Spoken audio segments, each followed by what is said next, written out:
bamakambo oyo ezali koluka kosalema pona ko détruire le pouvoir premièrement il y a chef de l'État Félix Tshilombo Tshisekedi pona ko détruire aussi ko accuser le gouverneur actuel Jotini Ngobila pour la malgérance de la ville. Déjà vous devriez faire beaucoup d'attention. On a hotel Sanabino lelo mwanatemi kindokini nyango mwanatema zanango oyoyo ekoleka Kongo mobimba na makasi kindokini o mwanatemi azanango oyoyo akoki ko pénaliser quartier mobimba commune mobimba pona ba intérêt na ye moko privé.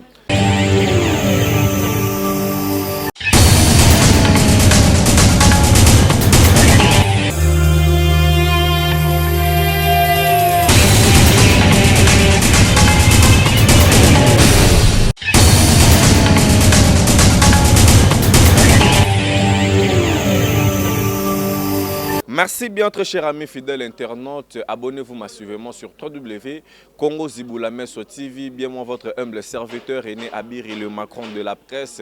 Donc aujourd'hui nous allons parler autour du sujet de l'actualité. Owa Pitouroumekumpe ko martelé sur ce qui a été passé dans les arrière-jours et jusqu'à présent de ce qui vient de se passer concernant Mwanantemi Owapi azali ko troubler ordre public Yambo Kanabiso. Et alors déjà là je dirais un très grand merci na gouvernement provincial Nabiso Owapi à tout moment bazali ko associer la police pour la sécurité où ezali ba bien il y a ba congolais pour la protection il y a ba congolais donc ça fait vraiment quelque chose de bien lancer qui message et pas au gouverneur de la ville Nabiso tokota premièrement 4 jours wapi autouzala en mode confinement na katsa banda kunabiso, c'est-à-dire que tout s'approvisionner.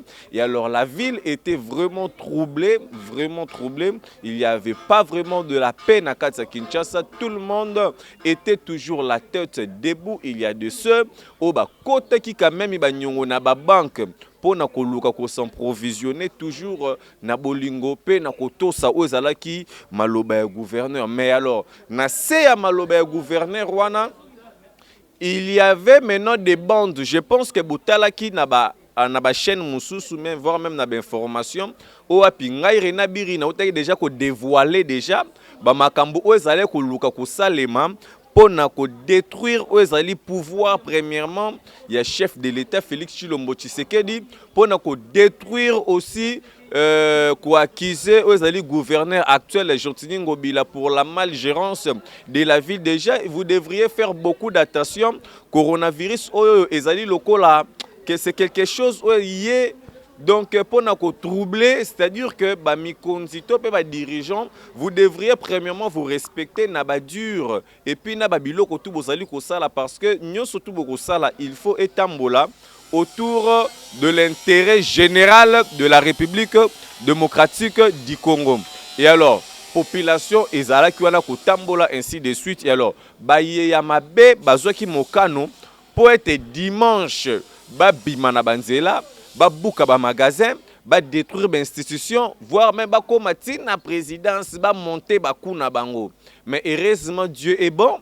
Na veille à partir de 20h message etambolaki et pas ya envoyé spécial molobeli ya gouvernement provincial aloba qui était que noté ba reporter ou ezali confinement wana mais malgré ba reporter yango biso tout ba congolais au tozali awa na katsa Kinshasa partout dans le territoire tout national, tout est se protéger à tout moment ko sorola maboko. Et alors soko tambolo pesi pe batu bambote. Donc c'est-à-dire que le kisaloboko no na elongité.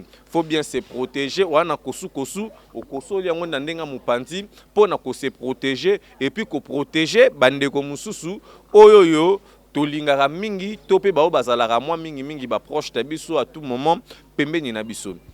Et alors la deuxième phase, et que ça les maquenons, annulé yango. Et alors, population est qui content et remercie qui applaudit qui pour nabaye o bazali ko kamba ekolo surtout na ville à Kinshasa. Et alors, il est qui vraiment malamu. Et alors, na minute otozali ko solo la boué, la situation reste toujours calme autour de la ville autour de la ville de Kinshasa, j'allais dire. Et alors, merci beaucoup. Du coup, comme ça, on se réveille le matin. Aujourd'hui, nous sommes lundi. Donc, Tolamuki Natongo, il s'est fait que Mwanantemi abimi na batunaye na balabala.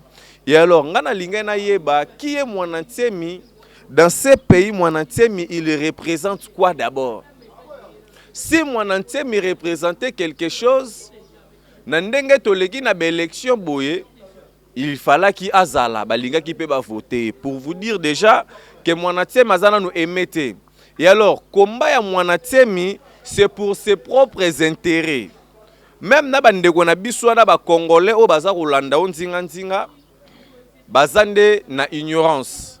Et alors, na hotelisa na bino lelo, Mwanantemi kindokini nyango Mwanantemi azana ngo oyoyo. Ekoleka Congo mobimba na makasi.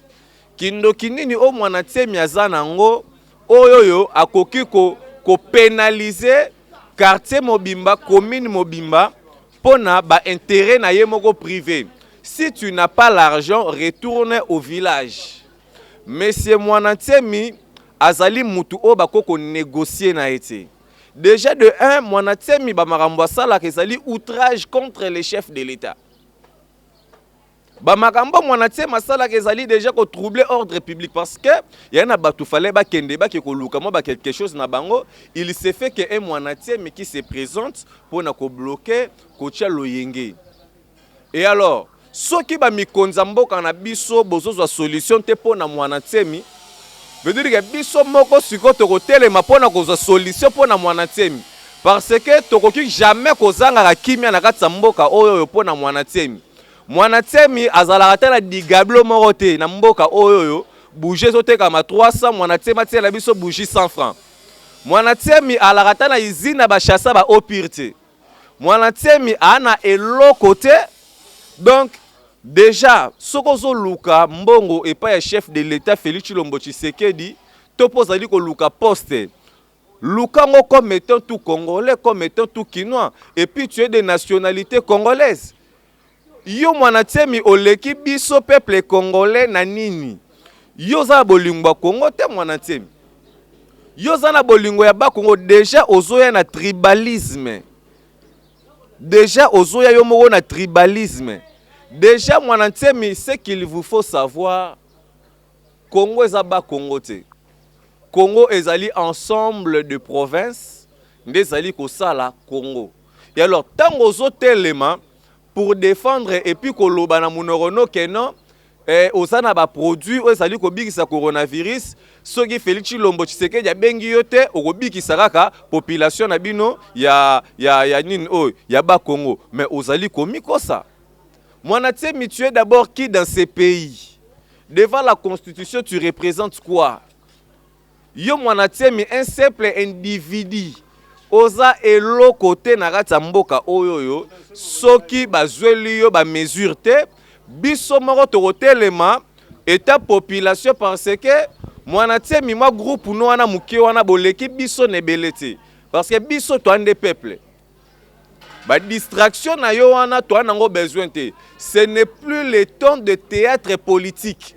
Or le Congo na minute otoza ko luka toko mananu na niveau ya stabilité. Déjà toi na niveau ya instabilité na niveau nanu ya politique oyo ba venturier ya batu ba uti poto ba ye ba komi ba ministre ba musu ba komi ba directeur konyoko la biso peuple biso moto ala na kata mboko oyo ba directeur tozate ezo sala pasipe mawa na ba makambo oyo Mwanantemi azo sala. Et alors na osenga na batu tous les Congolais, tous les Quinois oyo tan na biso to ba jeune soki yo moko na nu jeune obundi po na yo moko te yeba ke ba père wana tout au monde wana basu na to bundela biso te kamere ana to bundelela ote Félix Tshisekedi ana ta na ote jeune. Oh Joseph Kabila déjà leka kuta kenda asali 18 ans jeunesse totikali kozwa point moko boete buleka ngano jeune nde na zawa donc soki na okisango ke mwasi ya juizemi na banga kolela coronavirus. Donc mona fona banda matanga tozo kende wapi Donc jeunesse soko telemite mutako telema pona yo azalité. Donc il faut tous se révolter pona lobby ya baye oyo bazoya na sima na biso po biso tunde toza bo na minutes o déjà toza ya ba perdant. Déjà to perdre jeune morote na minutes o a telema pour dire la vérité qui a été cachée peut-être devant le président de la République. Jeune morote ko salon. Ba latisi biso ba mentalité ko banga banga. Ba latisi biso ba mentalité ke bobimi na balabala ba beti mundu ki moko ba tutu ba kimi. Mais hors jeune, il faut au boulet pour na lobby na yo. Et alors mwana tsemi kata ba marambu no za kosala. Parce que ozali mutu o bako ko négocier na ote. Et alors le général, il y a la police de biso ya ville à Kinshasa. Wana ta ko négocier na mwana tsemi te. Soki mwana tsemi alagi fort. Déjà partir à prison, fallait qu'elle lit moi. Dans le local à li moi quitter, mwana tsemi azali mutu moko boya ko maîtriser. Parce que combat naie, ba objectif naie, ba lutte naie, ainsi de suite. Et ça a un intérêt général pour la République démocratique du Congo. Et ça a un intérêt général moroté. Et alors, comment pouvez-vous, mutumoro bazali ko telema, ko manipuler ba jeune, mais ba jeune no bazo telema wana bazo lata bandika ya mwana tsemi wana. Ce sont des jeunes bokoki ko kanga bozui bango. Bo confiner bango quelque part bo pesi bango cadrement lobi pe ba komi pe batunaka tsamboka. Et alors botiki ba jeune wana un mwana tsemi qui est en train d'exploiter la jeunesse congolaise yako simbisa bango ba armes sataniques ainsi de suite. Eza na sens te. Eza na sens te. Yangwana na sengi na batutu totelema parce que président na biso Félix Tshisekedi Tshilombo il faut azwana no conscience da minutes oyo. Pouvoir babatela yango Kasavu bazala na mboko ya tika mboka oyoyo Mobutu azala na mboka oyoyo alongwa atika mboka oyoyo Laurent Désiré Kabila atika mboka oyo Prévané Joseph Kabila lakisi ke note Congo eza yete atiki yango ezali Congo ya biso nyonso tu ba congolais soki to lingi mboka na biso te muto ko linga mboka na biso lokola biso moko azate yangwana to lelaki ya trop Nzambe apesa biso président obiso tout koyeba Félix Tshilombo Tshisekedi yeyo président na biso yeyo ya ba jeune oyo biso tout lukaki pendant moi longtemps aye mais président na kati ki présidence na yo il faut biso ba jeune to trouver intérêt na biso il faut biso ba jeune to trouver intérêt na biso parce que jusque là intérêt à ba jeune ezomona na te.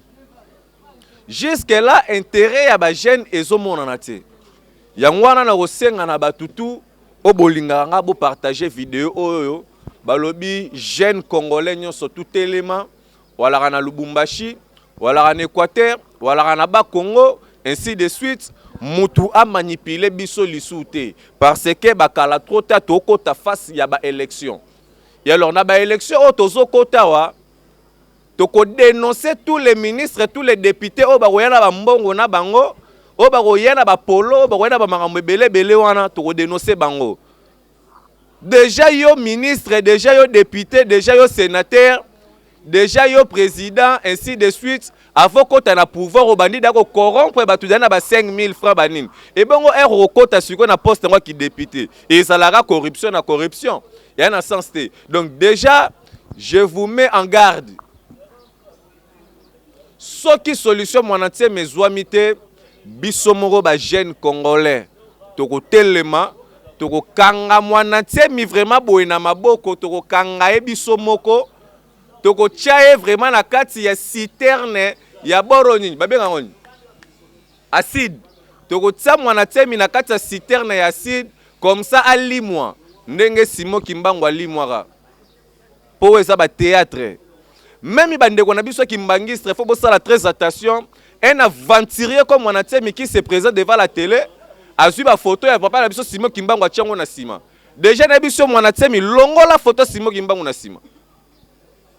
On a un chef spirituel à Simbi Makambu. Nandenga Spertige. Merci beaucoup na maman Kimpavita parce que bo telemi binotu koto emery Patrice Lumumba. Koto Laurent Désiré Kabila, Koto Fumusimo Kimbangu. Au sentir au telibe na mupanzo moni Joseph Désiré Mobutu. Au bois qui mis sur la katikati yemoro Mobutu c'est seko. Ana contrôle. Coronavirus barré au côté là. Na kati siko la ndenga idéologie yemoro Joseph Kabila Kabanga zawana na Félix Tshilombo Tshisekedi. Au côté ngo côté ni. Au ye côté ba maman okutani na maman Olive Lembe. Et rota la koto yo okutani na maman Denise Nyakero. Makambo eza. Merci beaucoup, abonnez-vous massivement. Restez toujours branchés. On se retrouve à la prochaine. Merci.